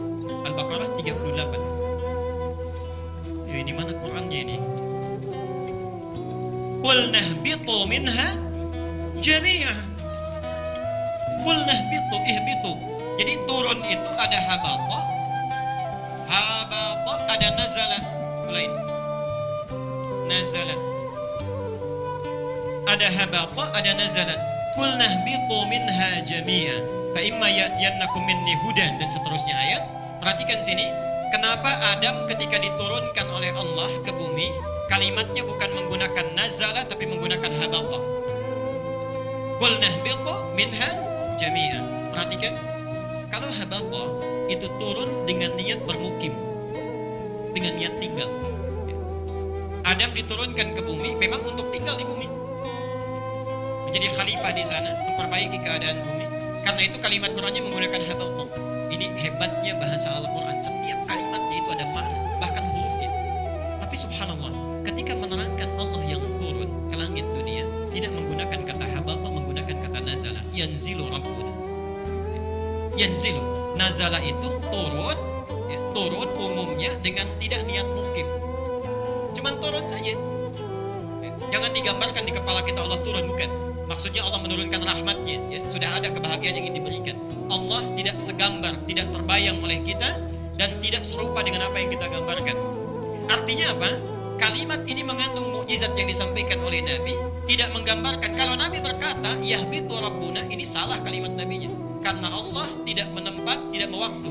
Artinya apa? Mohon maaf, tidak disifati dengan tempat dan sifat yang seperti kita menggunakannya. Kalimat nazala artinya tidak turun untuk menempat, menggunakan isyarat ini, ada kesan dalam kalimat ini, gunakan manfaatnya, itu maksudnya. Gunakan peluangnya. Karena ini hadir tidak setiap waktu. Kalau menempat itu artinya ada tempatnya tidak? Lebih lama atau sebentar? Sifatnya lebih lama. Saya meletakkan penghapus di meja, ada tempatnya, sifatnya lebih lama. Tapi kalau tidak menempat, tidak mukim, artinya singkat. Ini kalimat ingin menunjukkan waktu. Kenapa menggunakan nazala? Manfaatkan peluang ini karena waktunya cukup singkat, tidak lama, itu maksudnya. Tapi hebatnya, ini kalimat ditambah ya di depannya, yanzilu rabbuna, ya al-mudhara'ah, ya menunjuk kepada fi'il mudhari, ya. Perhatikan. Kalau di dalam Al-Quran, di hadis atau bahasa Arab, satu kalimat diawali dengan ya. Ini kalau dalam bahasa Inggris menunjuk kepada 3 makna fi'il mudhari: present, continuous, dan future. Oke. Present, kalau Bapak Ibu bangun nanti malam, saat itu istighfar, memohon doa, meminta kepada Allah, subhanallah, saat itu kesempatannya ada, walaupun singkat. Tapi bukan malam itu saja, besok malam pun sudah ada lagi, continuous, berlangsung terus. Yang ketiga, future, bukan hanya besok, minggu depan, bulan depan, tahun depan, itu masih ada. Ketika kalimat ini disebutkan oleh Nabi menggunakan hurufnya, ingin memberikan kesan bahwa ini berlangsung tiap hari, ini berlangsung tiap malam menjelang fajar, tapi waktunya singkat. Persoalannya kita mau tidak mengambilnya. Jelas sampai sini? Baik, saya teruskan. Yanzilu Rabbuna. Nama Allah ada berapa? Baik. Kenapa di sini dipilih Rabb? Al-A'raf, Quran surah 7 ayat 172.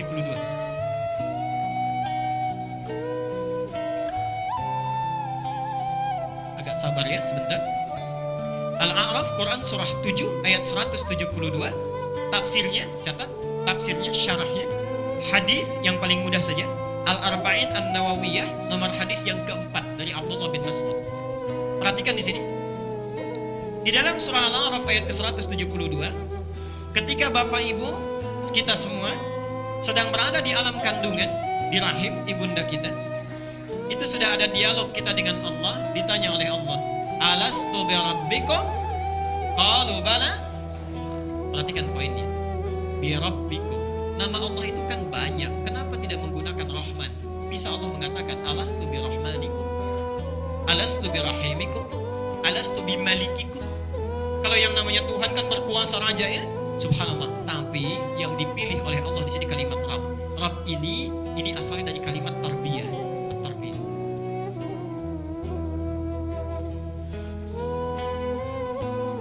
Perhatikan. Maknanya setidaknya memiliki 3 makna. Satu, yang memberikan perhatian, perawatan,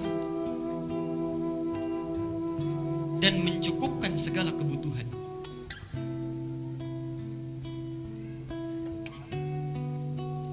Kalau sifatnya sementara, misal kita kan tidak abadi hidup di dunia ini ya. Orang tua memperhatikan anaknya, merawat dengan baik, dicukupkan kebutuhannya. Kalau sifatnya sementara disebut dengan murabbi. Murabbi. Pernah dengar istilah murabbi? Ini ada murabbi saya, maksudnya yang melihat saya, memperhatikan saya, merawat saya. Orang tua itu murabbi kita. Perhatikan. Tapi kalau sifatnya tanpa batas, abadi, tidak tersekat dengan sesuatu hal apapun, dirubah dari murabbi menjadi rabb. Kalimatnya tidak panjang tapi berbentuk pendek karena dia tidak disekat oleh apapun dan cepat pemberiannya. Seakan-akan ketika kita ditanya oleh Allah, siap tidak kamu mengakui saya sebagai Tuhan yang nanti selama hidup akan saya perhatikan perjalanannya. Saya rawat supaya kamu tidak gelisah. Kalau kamu salah saya ampuni, saya maafkan. Dosa saya ampuni. Kalau kamu butuh sesuatu saya berikan rezeki. Diatur oleh Allah semua. Kalau ibu ada yang menawarkan seperti itu atau bapak, silahkan. Mau apa saja saya berikan. Salah saya maafkan. Ingin apapun saya coba penuhi. Mau tidak? Pikir panjang atau pendek? Saya yakin tidak mikir. Karena kalau fikir, ya, pikir agak pendek itu disebut dengan na'am dalam bahasa Arab. Ya, tapi masih mikir. Kadang-kadang mengeluh. Contoh, ada seseorang kita panggil anak kita, nak coba kesini, coba kamu bersihkan kamar mandi. Iya mak, tapi di hatinya dulu baru saya mau main. Itu na'am. Na'am iya, tapi masih merenungkannya. Kalau dari bawahan ke atasan, atasan manggil misal, ya fulan ta'al huna, kamu pegawai sini, coba kerjakan tugas ini. Itu iyanya menggunakan kalimat hadir, siap. Tapi hadir pun di hatinya barangkali masih ada sekat. Aduh pak, kok sudah datang lagi tugasnya. Di hati tidak diucapkan, itu hadir. Tapi kalau bala, subhanallah, bala itu artinya kalimat menunjukkan persetujuan tanpa berpikir sedikit. Jadi siap, ya. Hampir tidak ada jeda untuk berpikir. Karena saking banyaknya manfaat yang didapatkan. Itu kalimat bahasa Arabnya bala. Karena itu jawaban kita bala syahidna. Cuma satu kali balanya ya, tidak dua kali. Bala syahidna. Sekarang perhatikan. Allah sudah berjanji sejak di alam rahim dengan sifatnya Rabb akan memberikan perhatian pada kita, merawat kita, mencukupkan kebutuhan kita. Manusia selama hidup tidak ada yang hidupnya tidak pernah memiliki kebutuhan. Itu tiap malam kita Allah menurunkan rahmatnya, karena itu kalimatnya menggunakan Rabb.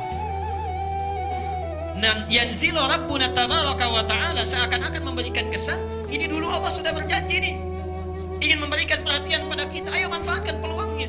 Allah akan memberikan waktunya, tapi cukup singkat. Minta apa yang ingin kita mintakan. Karena itu kalimat di doa di Quran rata-rata menggunakan kalimat Rabb. Doa sapu jagat apa? Rabbana atina fid dunya. Mendoakan orang tua apa? Rabbighfirli wa li. Kalau punya dosa doanya apa? Rabbana la tu'akhidna in nasina wa akhtana. Semuanya pakai Rabb. Seakan-akan menyentuh pada Allah. Ya Allah, sekarang saya punya dosa, tapi dulu Engkau pernah berjanji akan mengampuni saya dalam perawatan saya. Mohon berikan ampunan. Ya Allah, sekarang saya butuh sesuatu. Dulu Engkau berjanji akan mencukupkannya. Rabb, sebut namanya. Jelas sampai sini? Baik. Saya sempurnakan sebentar, kemudian kita berhenti. Yanzilu Rabbuna tabaraka wa ta'ala kulla lailatin ila as-sama'id dunya. Allah Subhanahu wa ta'ala memberikan kesempatan pada kita setiap di akhir malam di langit dunia. Hina yabqa thuluthul lailil akhir yaqul. Sampai, perhatikan, waktu ini dimulai di akhir dari sepertiga malam. Tadi waktu sahar. Ya. Akhir sepertiga malam, di akhir sepertiga malam di waktu sahar. Jadi waktu singkat menjelang fajar. Saya mohon mulai malam ini jangan sampai lewat ini waktunya. Ya. Apa yang disampaikan oleh Allah? Man yad'uni, subhanallah, qudsi ini. Siapa yang sekarang meminta kepadaku, memohon kepadaku, fa astajiba lahu, maka saya akan langsung memenuhi permohonannya. Langsung memenuhi permohonannya. Buka surah Al-Baqarah 186. Kenapa kalimatnya menggunakan astajib, padahal Allah bisa menggunakan ujib? Quran surah 2 ayat 186. Nanti setelah selesai kajian ini saya akan membuat perjanjian ini dengan semua jamaah di sini. Saya akan ada 2 syarat. Kalau syarat ini tidak terpenuhi, saya nggak akan datang lagi. Insyaallah ya. Nanti di akhir kita, tolong ingatkan saya ya. Perhatikan. Wa idza sa'alaka 'ibadi 'anni fa inni. Baik. Kalau ada hambaku Muhammad bertanya kepadamu, mencari-cari aku, katakan padanya, sungguh aku sangat dekat. Kalau ada orang mencari-cari Allah, umumnya itu ada apa? Ada keperluan ya, mau minta. Jadi ada hamba yang dicari-cari Allah, ada hamba yang mencari-cari Allah. Yang dicari-cari Allah itu yang banyak dosanya, dicari oleh Allah, diberikan hidayah supaya mau kembali. Yang mencari Allah biasanya ada 2 tipe. Satu yang semangat sedang ibadah, yang kedua sedang butuh. Lihat sini, indahnya kalimat Quran. Muhammad katakan kepadanya, fa inni qarib, pakai fa, nggak ada jeda. Sungguh aku sangat dekat, untuk meyakinkan kita supaya tidak putus asa. Ini masih ada Tuhan yang dekat dengan saya. Langsung dijawab, ujibu da'watan. Perhatikan, kalimat di sini menggunakan ujib, tapi di hadis qudsi ini menggunakan astajib. Apa bedanya? Teruskan dulu ayatnya. Sifat doa, kalau diminta sifat doa, itu pasti dijawab. Kalimat Qurannya menggunakan ujib. Jadi saat kita meminta, Allah pasti menjawab. Kalau doa Bapak Ibu ada yang tidak dijawab atau tertunda, berarti ada yang salah dengan cara kita melakukannya. Karena sifat doa itu saat minta pasti dijawab itu. Seketika bisa tertunda beberapa saat, tapi kalau tidak terjawab, ada yang salah dengan diri kita. Contoh, hadis Muslim, kita sudah bahas ini. Ada seorang datang dari jauh, perjalanan jauh. Kemudian subhanallah, aghbara ash'atha. Pakaiannya sudah kotor dengan debu, penampilannya sudah kumal. Duduk di samping Nabi sambil menangis. Ya Rabb, ya Rabb, ya Rabb. Ya Allah, tolong kabulkan, saya minta ini, saya minta itu. Apa kata Nabi? Ringan saja. Fa anna yustajabu lidzalika, kata Rasulullah. Gimana doa kamu bisa dijawab? Famat'amu haramun wa mashrabuhu haramun wa ghudhiya biharamin. Makanan kamu itu haram, minuman kamu itu haram, dan perangkat yang kamu gunakan itu selalu menggunakan yang haram. Kalau antum berdoa jarang terkabulkan, bahkan barangkali sulit untuk dikabulkan, coba periksa, barangkali di pekerjaan ada yang haram yang dibawa ke rumah. Hati-hati itu. Pakaian kita, kalau mau berdoa itu lihat dulu pakaian itu halal atau tidak, yang kita gunakan ada wudu atau tidak. Kemudian mohon maaf sebelumnya, makanan yang dimakan keseharian, minuman kita, hati-hati, itu menentukan terijabahnya doa kita. Taubat dulu baru minta kebaikan. Perhatikan, sifat doa kalau diminta cepat dijawab.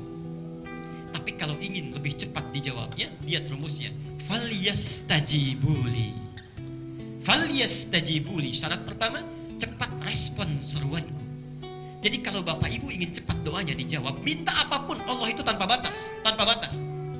Minta apapun, kalau ingin cepat jawaban turun, syarat pertamanya, begitu Allah minta sesuatu, cepat lakukan.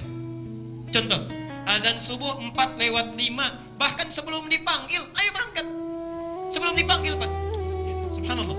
4:05, adzan subuh, sebelum dipanggil datang. Falyastajibu, itu artinya cepat merespon. Orang-orang yang cepat merespon perintah Allah, permintaan Allah, cepat jawaban Allah turun. Mohon maaf, kalau antum menuntut ingin cepat, diminta kadang dilambat-lambat. Maka itu wajar bagi Allah pun menunda. Dan menundanya pun karena sayang. Bukankah setiap ditunda terus-terusan meminta? Ya lihat sini, itu satu. Yang kedua, wal yu'minu bi, mintakan dengan yakin, jangan ragu, ya. Duhai Allah, saya mohon kepadamu, luluskan anak saya ya Allah. Mau ranking 1 enggak apa-apa, ranking 3 enggak apa-apa. Tapi kalau engkau enggak berkehendak juga enggak apa-apa, enggak lulus, pasti itu yang terbaik. Nah, itu enggak bagus. Minta yang paling kuat, yang wajar, yakin bahwa Allah pasti mengabulkan, sekalipun yang mustahil menurut manusia. Nabi Zakaria pernah doa itu minta khusyuk pada Allah supaya diberi keturunan. Padahal kata medis itu istrinya sudah tidak mungkin punya keturunan. Monopos, divonis mandul. Nabi Zakaria sudah sembuh. Keajaiban terjadi. Minta saat malamnya di mihrabnya, mohon dengan khusyuk pada Allah. Saat itu belum selesai sholatnya sudah turun jawabannya. Itu ada di Ali Imran ayat 38 dan 39. Kita terbuka peluang. Jelas sampai sini? Sekarang sambungkan, dan ini bagian akhirnya. Di ayat tadi ada kalimat falyastajibuli. Sifat ini menggunakan astajibu. Artinya kalau Bapak Ibu mau berdoa kepada Allah di dalam waktu sahar itu, ya respon dulu sebelumnya. Tahajudnya lebih rajin, ya. Sebelum tidur itu disiapkan tidurnya lebih awal. Kemudian bangunnya lebih awal. Tunaikan tahajud dengan semangat. Orang yang semangat menunaikan ibadahnya, jawaban Allah astajibuli. Begitu dia berdoa, langsung Allah kabulkan. Tapi kalau kita tahajudnya malas-malasan juga, semangatnya tidak ada, apalagi bangunnya terlambat cuma minta, mohon maaf, barangkali cuma dilihat dulu. Lihat dulu, besok bangun lagi tidak, perbaiki tidak. Itulah rahasianya kenapa menggunakan astajibu lahu. Saya cepat, man yas'aluni fa'utihi. Ini baru berdoa. Yang kedua, man yas'aluni, siapa yang meminta sesuatu kepadaku. Bedanya kalau yang pertama belum tentu meminta, tidak setiap doa itu kan minta, ya. Tidak setiap. Tapi yang ini khusus spesifik, minta sesuatu. Dan sa'ala itu menunjuk kepada permintaan yang spesifik. Artinya kalau minta harus jelas. Sa'ala itu bertanya, ya. Suka diartikan bertanya, meminta sesuatu dengan jelas. Bertanya itu kan ingin kejelasan, ya. Meminta sesuatu dengan jelas. Kenapa di sini permintaan menggunakan sa'ala? Kalau minta pada Allah, tolong mintakan yang jelas. Jangan ragu, jangan bingung, cari kalimat yang bagus. Dan hebatnya, kenapa diawali dengan ya yas'aluni? Sifat manusia permintaannya nggak pernah selesai. Ya, terus-terusan minta. Hari ini punya sepeda, besok minta motor. Sudah dikasih motor minta? Tuh, sudah dikasih mobil minta? Yang belum menikah minta? Yang sudah menikah minta? Nah, macam-macam. Jawabannya bisa beda, ya. Baik. Pak, bertakwalah kepada Allah. Ada penemuan bagus sekarang, usia 40 tahun tuh ada puber kedua. Tapi sunnah Nabi mengarahkan, jadikan puber itu untuk lebih mencintai istrimu. Oke? Bukan mencari rumput tetangga yang lebih hijau. Ya? Lihat itu. Saya sudah berikan bukunya di pertemuan yang lalu. May yastaghfiruni fa'aghfirlah. Ini sudah saya terangkan, siapa yang beristighfar kepadaku, maka aku akan mengampuninya. Bapak Ibu sekalian, saya berhenti dulu di sini supaya tidak terlampau banyak dan kebingungan kita mengamalkannya. Jadi singkatnya, yang pertama saat kita bangun di waktu sahar setelah tahajud, kita sibukkan diri kita dengan beberapa amalan. Dua yang sudah saya bahas. Satu, perbanyak istighfar kepada Allah, ingat dosa-dosa kita dengan seluruh rangkaian yang telah tadi saya sampaikan. Yang kedua, perbanyak doa, memohon kebaikan kepada Allah dari setiap persoalan yang kita bawa. Jangan hilangkan kesempatannya karena itu datang tiap malam. Ya. Jadi persiapkan malam ini, rencanakan sekarang, pasang alarm sebelum kita bangun, kemudian bangun lebih awal dan siapkan permohonan kita catat supaya kita bisa bermohon dengan baik. Yang selebihnya nanti insya Allah kita akan terangkan di pertemuan yang akan datang, dan mudah-mudahan Allah memberikan taufik kepada kita. Saya persilahkan kalau ada yang akan mengoreksi uraian saya, melengkapi atau barangkali mendiskusikan 1-2 pertanyaan saja dengan singkat. Kalau yang sudah ada dituliskan silahkan bisa disampaikan ke depan. Silakan.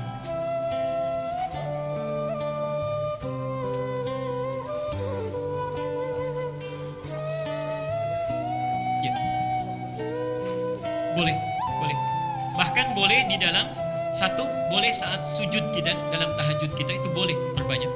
Yang kedua, di jeda-jeda kita sholat tuh boleh kita minta. Misal kita berhenti sebentar, kita istighfar, kita naik lagi, kita istighfar, tuh boleh dilakukan. Dan puncaknya tadi di waktu sahar menjelang fajar kita perbanyak yang di situ. Kalau mau kopi nanti saya teruskan di sini ada bacaannya. Tadi kan saya ajarkan berdoa ya. Saya belum terangkan bagaimana sunnah Nabi dalam doanya. Ini saya terangkan, misal ini doa-doa sunnah nih saya teruskan. Allahumma ya Rabba Jibril wa Mikail wa Israfil ya, dan seterusnya. Ini bisa dibaca. Ini yang pertama diminta. Kalau permintaan kan bisa banyak ya. Bisa minta ini, bisa minta itu. Tapi Nabi mengajarkan kalau bisa yang pertama minta hidayah. Hidayah agar dijaga oleh Allah. Jadi insya Allah saya terangkan di pertemuan yang akan datang. Kenapa di sini menggunakan Allahumma sebelum Rabb. Kenapa disebut Jibril dulu. Kenapa setelah Jibril Mikail. Kenapa setelah Mikail Israfil bukan Israel. Oke, nanti kita akan lihat ya di pertemuan yang akan datang. Tapi boleh ini di copy nanti kalau ingin dipelajari. Jadi boleh Pak, di antara jeda waktu kita boleh beristighfar.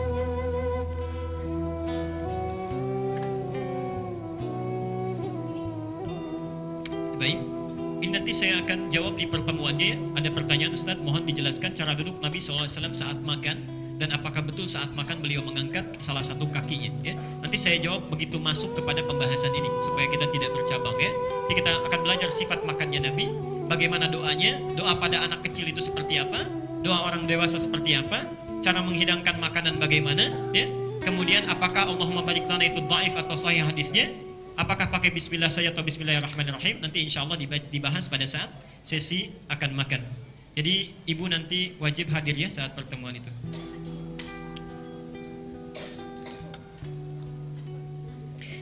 Kalau imam dalam salat salah membaca surah Al-Fatihah, apakah perlu kita aminkan? Mohon penjelasan Ustaz. Subhanallah.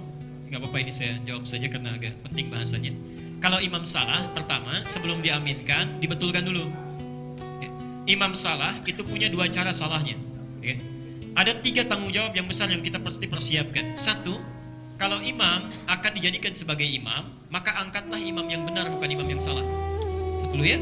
Karena itu ada kualifikasi imam. DKM perlu membentuk siapa yang layak jadi imam, paham fikih imamnya, tahu kalimat yang dibaca, dan seterusnya. Itu yang pertama. Yang kedua, yang paling penting, hafalan kuat. Hafalan kuat. Karena itu ada banyak sekali anak-anak kecil yang tumbuh mulai balik ya. Subhanallah, bacaannya bagus, hafalannya kuat, dia dijadikan imam. Ibnu Abbas sudah menjadi imam dalam usia yang relatif sangat kecil, tapi sudah balik, sudah balik. Itu boleh, dan hafalannya kuat. Jangan terjadi seperti di Garut kemarin ya. Saya pernah terangkan di sini kan waktu kajian yang lalu. Jadi ada seorang, ini Pak, tolong ya, ini wasiat dari saya ini. Wasiat itu bukan mau meninggal, wasiat itu pesan yang sangat kuat maksudnya ya. Nah, tolong antum perbanyak hafalan Quran karena antum ini imam di rumah tangga. Bagaimana bisa jadi imam kalau bacaan sholatnya tidak baik? Muncul kejadian kemarin saat di Garut, anak ini sebelum menikah itu cuma hafal qul huwallahu aja. Gak mau rajin baca Quran. Setiap hari qul huwallahu ahad, setiap hari qul huwallahu ahad. Subhanallah, tiba satu masa menikah dengan anak seseorang, mertuanya, ibu mertua minta diimami. Jadi hari pertama maghrib qul huwallahu lagi, isya qul huwallahu lagi, subuhnya qul huwallahu lagi, Hari selanjutnya kata mertuanya, nah bolehlah rakaat pertama qul huwallah, tapi rakaat selanjutnya coba cari surat yang lainnya. Baik, karena ibu mertua sudah minta, dia iakan aja, padahal di hatinya berat itu. Begitu mau sholat, sudah maghrib siap, rakaat pertama qul huwallah, ibunya pun gak apa-apa. Begitu bangkit rakaat kedua, lama begini. Dikira ibunya subhanallah ini sedang cari ayat, sudah agak lama nengok ke belakang, ma boleh gak qul huwallah lagi kan? Baik ya. Itu sesuatu yang terjadi nyata, tapi perlu kita benarkan. Saya dapat pertanyaan itu waktu di Garut kemarin sepulang dari Panjalu. Jadi pertama, angkat imam yang paham bacaan dan mengerti. Kedua, kalau tetap salah itu biasa, karena di Makkah pun pernah salah ya. Saya bulan Mei yang kemarin itu alhamdulillah Allah berikan keberkahan, kita sempat ke Makkah, itu imamnya keliru. Lakabiratun dibaca lakabiratan, tapi karena imam itu hafal, tahu ada yang keliru, dia kembalikan kesalahannya. Di sini ada fikih, kalau imam keliru, satu, tunggu dulu, jangan langsung kita ribut membetulkan, diamkan dulu, dia akan berpikir satu kali, dua kali. Yang ketiga, ini sunnahnya di belakang imam itu orang-orang yang memang paham Quran. Jadi kalau kita sholat misalnya di depan, di belakangnya itu orang yang bisa, mohon maaf, menggantikan atau membetulkan cara imam menunaikan sholat jikalau beliau ada hal yang terlupakan atau harus membatalkan sholatnya. Jadi kalau misalnya lupa, mohon maaf sebelumnya, la yukallifullahu nafsan inda wus'aha laha ma iktasabat, misal, kan keliru ya. Nah, yang membetulkan itu cukup yang di belakangnya saja. Laha ma kasabat. Tunggu sebentar. Kalau dia nggak ralat, misalnya teruskan, betulkan. Laha ma kasabat. Baru kemudian dibetulkan oleh yang belakangnya, diralat oleh imamnya. Jadi kalau kita tidak paham fikih ini yang sana nyahut, yang sini nyahut, di belakang ikut betulkan. Jadi suara jadi rame ya, dan konsentrasi sholat jadi terpecah. Nah, kalau salah dia dalam gerakan, kalau bacaan cukup dengan langsung betulkan bacaan. Kalau salah dalam gerakan bisa diucapkan subhanallah untuk isyarat. Subhanallah, paham itu. Nah, sekarang ada kasus ini imam salah baca Al-Fatihah. Ini kemungkinan salahnya mungkin di makhraj ya. Kalau lupa ini agak sulit kayaknya ya. Bagaimana seorang imam bisa salah baca Al-Fatihah? Salah itu artinya mohon maaf, dibaca misalnya bismillah langsung ke Ar-Rahmanir-Rahim, hamdalahnya terlewat. Ya, kalau itu kan fatal ya. Tidak, rasanya sulit ada imam salah baca ini. Yang pertama, kalau salah begitu tinggal ingatkan. Kalau salahnya di makhrajnya, barangkali tidak ditemukan yang lain, hanya yang ini dulu, sementara belum datang yang lainnya. Yang pertama, diminta terus imam untuk belajar. Kalau yang kedua, memang makmumnya pun tidak menguasai makhraj, imamnya yang keliru ini, maka saat dia belum betul bacaannya, hadis sahih membenarkan bacaannya yang sampai kepada Allah. Kalau posisi makmum belum ada yang benar. Tapi kalau ada makmum yang lebih daripada imam, maka wajib dia yang harus mengambil tanggung jawab untuk jadi imam. Jelas ya? Sekiranya cukup ya untuk hari ini. Mudah-mudahan Allah memberikan keberkahan kepada kita. Barangkali ada banyak hal yang ingin ditanyakan kepada kita, namun silahkan nanti ditanyakan pada ustadz-ustadz lain yang lebih baik yang bisa menjawab dengan maksimal. Kalau benar itu dari Allah dan Rasulnya, kalau salah itu dari saya pribadi, mohon dimaafkan. Sebentar, jangan dulu keluar karena kita punya perjanjian. Saya ingat, insyaallah. Ada dua. Satu, mulai bulan depan belajar dengan saya di sesi ini, itu insya Allah saya mohon sekali bawa mushaf Al-Quran yang ada di rumah. Jelas ya? Bawa mushaf Al-Quran. Nanti saya tunjukkan barangkali mushaf kita keliru gitu, ya. Nanti kita akan coba lihat. Yang kedua, ini perjanjian yang sifatnya saya berikan kepada seluruh majlis taklim yang saya hadir di dalamnya. Mulai bulan depan, saya minta dengan sangat tolong setiap pekan hafalkan satu ayat saja. Setiap minggu, setiap pekan ya. Jadi dari sekarang sampai akhir pekan satu ayat, gak banyak, cuma satu ayat dan tidak sulit ya. Alif Lam Mim satu ayat kan, naik lagi. Dan ini praktekan. Jadi mohon maaf, tenang sebentar. Bapak bekerja macet di jalan, ulangi lagi. Kalau 2 pekan berapa? 2 ayat. Sepakat kita insya Allah? Sepakat ya. 3 pekan berapa? 4 pekan? Berarti bulan depan yang masuk ke sini harus hafal 4 ayat. Dan dari depan, bukan dari belakang. Bukan dari An-Nas, tapi dari Al-Baqarah. Itu bukan yang sudah hafal, tapi yang belum dihafal. Betul? Ini nggak usah lah. Yang lihat malaikat saja, yang menyaksikan Allah. Ada perjanjian di antara kita. Masuk ke sini sudah hafal 4 ayat. Siap? Insya Allah. Jadi kalau belum hafal, tolong tunggu di luar dulu, hafalkan baru masuk. Baik, kita tutup dengan doa kifaratul majlis bersama-sama. Subhanakallahumma bihamdika asyhadu an la ilaha illa anta astaghfiruka wa atubu ilaik. Wa akhiru da'wana alhamdulillahirabbil alamin. Wal 'afu minkum. Sebelum saya salam, kemungkinan bulan depan saya tidak di pekan keempat, ya. Saya akan ke Saudi di tanggal 25. Jadi itu bukan ahad keempat, kemungkinan nanti insyaallah akan bertukar, dilihat waktunya, ya. Assalamualaikum warahmatullahi wabarakatuh.